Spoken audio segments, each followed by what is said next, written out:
Chapter 89. Works of Wisdom and Works of Love.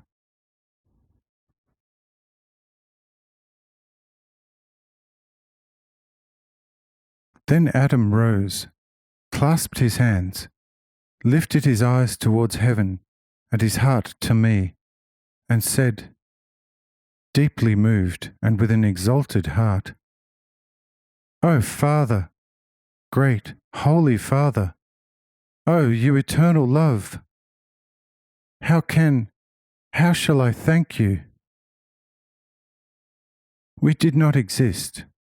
You created us so that we might enjoy our blissful existence in your boundless love, mercy, and grace. You have created us in such a way that we, like you, are already bodily capable of every imaginable enjoyment, since we hear, see, smell, taste, sense, perceive, and feel, and can even love mightily. You above all, and our children like our own life.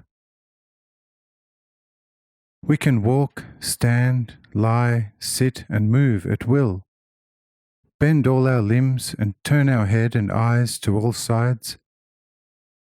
You have blessed our tongue that it can utter living words of love out of you for mutual communication. Oh, who could thank you adequately for your great deeds of love towards us infinitely small recipients are immeasurable. Oh, how insignificant we would be by ourselves. But that we are something is due only to your loving deeds, and our life is your love, and all our knowledge your grace. O Father, exceedingly good, great and holy Father, our humbled heart is now full of childlike love for you. Look at it graciously and accept it as the best thanks we are able to offer you. For our tongue depends too much on your blessing if it is to utter something fully worthy of you. And if it then brings forth something, it is no longer ours, but is always only your work. Your word and work is for you anyway forever the highest praise, be it by itself or through our tongue. Therefore, we have nothing which you let us have completely for our own, except love and sin. O Father, if I did not have love, what else would I have but sin and death? Could I possibly praise you also in sin and glorify you in death? That is why you gave me love, so that my works would not consist just in sin and death, but also in love and its living works which, then, would be purely mine out of love, but out of your grace and mercy, wholly yours. O Holy Father, when I possessed only wisdom, I could not accomplish any work, except that of sin, and had to praise and glorify you with my sins.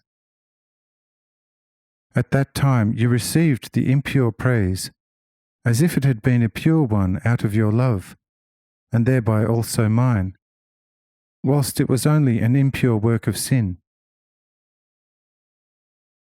I separated the children, believing my judgment just in my wisdom, which you had breathed into me.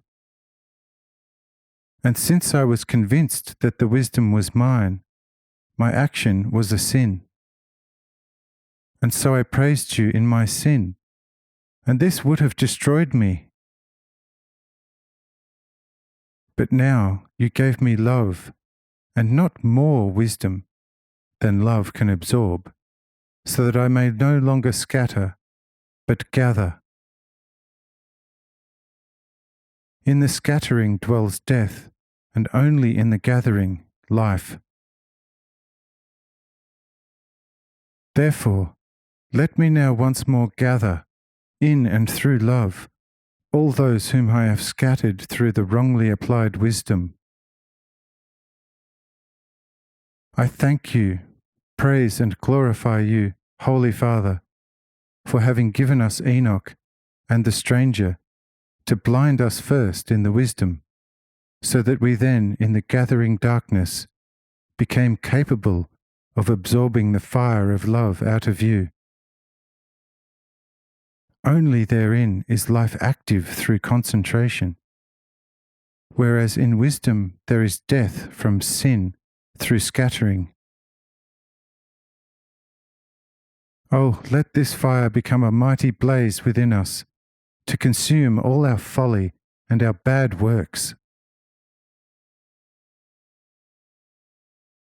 Let us find ourselves again in your love and mercy, and gather in your mercy and grace.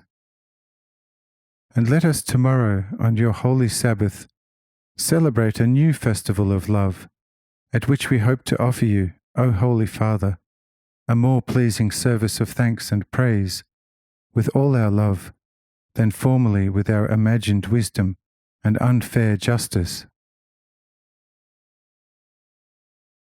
O exceedingly good and holy Father, let our invitation be the first step which may lead us all once more to you, now and forever.